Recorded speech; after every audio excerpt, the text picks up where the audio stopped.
Though the gross enrollment ratio of students in higher education shows a positive trend, the enrollment ratio of students with special needs remains substantially low.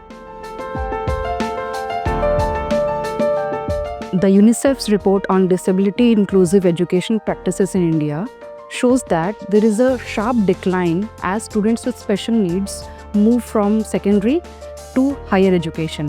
And especially when it comes to students with mental health challenges, they face an array of challenges, including difficulties with their attention and concentration, memory, processing speed, as well as expressive language, which adds to their challenges that they face in pursuing and completing higher education, in addition to a host of other challenges that any student with special needs faces in higher education.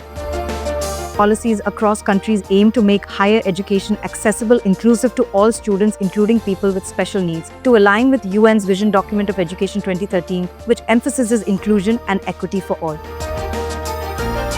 India also has made progress in establishing policies that facilitates the education for students with special needs. So this study conducted at Jindal Institute of Behavioral Sciences that aimed at understanding the policies and legislation in India and how it support the education for students with mental health conditions.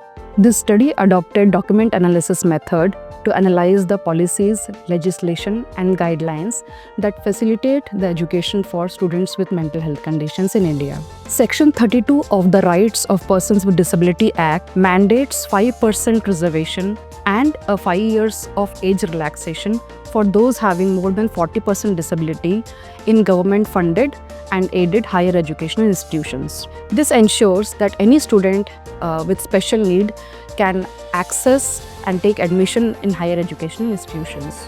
To further help students with special needs, Section 16 and 17 of the Rights of Persons with Disabilities Act also makes provisions for reasonable accommodation, including individual support and modification in the curriculum, pedagogy, and examination systems. The University Grants Commission has also formulated guidelines for higher educational institutes, such as forming committees or units that ensure equity and inclusion within the campus. It has also delineated the procedure for assessment and need and identification of students with special needs so that they can be provided with the necessary support. So several higher educational institutes have formulated such units and committees, and they go by the name of Disability Support Committee, Enabling Units, or Equal Opportunity Cell, that are entrusted with the responsibility of ensuring equity and inclusion on the campus. Higher educational institutes have also formulated policy document aimed at augmenting awareness, sensitization, learning opportunities, and scholarships for students with special needs.